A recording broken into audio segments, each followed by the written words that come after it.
Are you through poking around inside my head? You didn't find what you wanted, did you? Or else you wouldn't be here.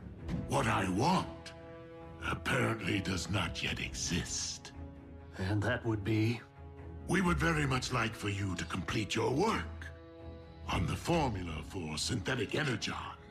Even if I were capable, do you think that I would hand you a limitless supply of fuel and ammunition just so you can turn around and use it against the Autobots? Oh, you misunderstand, dearest Ratchet. I intend to use your formula for the purpose of creation, not destruction.